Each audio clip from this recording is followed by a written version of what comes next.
नमस्कार। आज हम बात करेंगे विश्व मौसम संगठन यानी डब्ल्यूएमओ की एक ताज़ा रिपोर्ट की, जिसमें ये चिंता व्यक्त की गई है कि जो एशिया रीजन है, एशियाई देश हैं जिसमें भारत भी शामिल है, वहाँ पर जो ग्लोबल तापमान वृद्धि की रफ्तार है वो वैश्विक औसत से दोगुनी है। अगर दुनिया में तापमान आधा डिग्री साल में बढ़ रहा है तो इस एरिया में 1 डिग्री से भी ज़्यादा तेज तापमान बढ़ चुका है।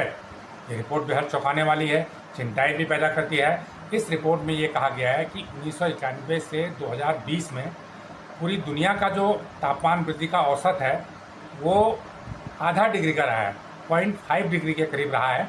लेकिन अगर हम इसको रीजन वाइड डिवाइड करें तो एशिया रीजन में ये बढ़ोतरी 1.04 डिग्री की हुई है, यानी ग्लोबल औसत से दोगुना हुआ है, दोगुना तापमान वृद्धि हुई है।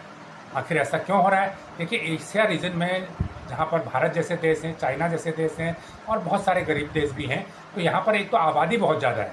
जितनी ज़्यादा आबादी होगी उतनी ज़्यादा उत्सर्जन ज़्यादा होगा।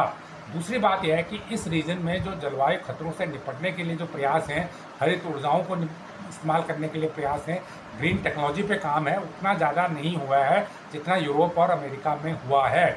तो यूरोप और अमेरिका में उत्सर्जन ज़्यादा होने के बावजूद वहाँ पर तापमान वृद्धि को कंट्रोल करने के लिए जो प्रयास हैं वो काफ़ी अच्छे हुए हैं। और दूसरा, वहाँ पर पॉपुलेशन भी थोड़ा कम है एशिया रीजन की तुलना में।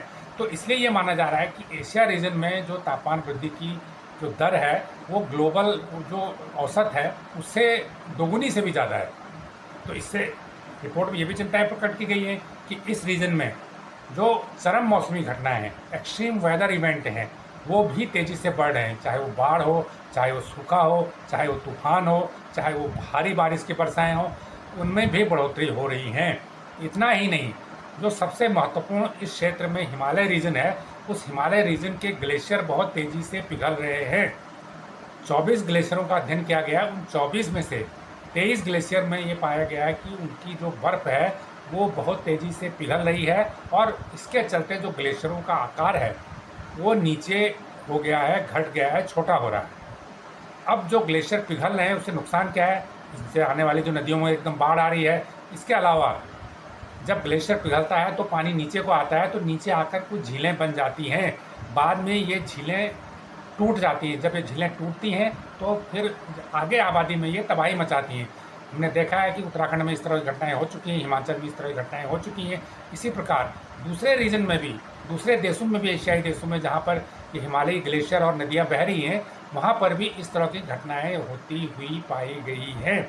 तो ये रिपोर्ट ये भी चिंता प्रकट करती है कि जो समुद्र का तापमान है वो भी दोगुनी रफ्तार से एशिया रीजन में बढ़ रहा है। जो ग्लोबल औसत है समुद्री तापमान बढ़ेगा 1991 से लेकर 2020 तक का, वो 0.13 डिग्री का रहा है। लेकिन अगर एशिया रीजन की बात करें तो एशिया रीजन में ये तापमान वृद्धि 0.24 डिग्री की हुई है, यानी दोगुनी बढ़ोतरी इसमें दर्ज की गई है। तो समुद्र का जब तापमान बढ़ता है तो ये पूरे जलवायु सिस्टम पर, पूरे पारिस्थितिकी तंत्र पर असर डालता है और इससे जो बारिश और मानसून की गतिविधियाँ होती हैं वो भी प्रभावित होने लगती हैं।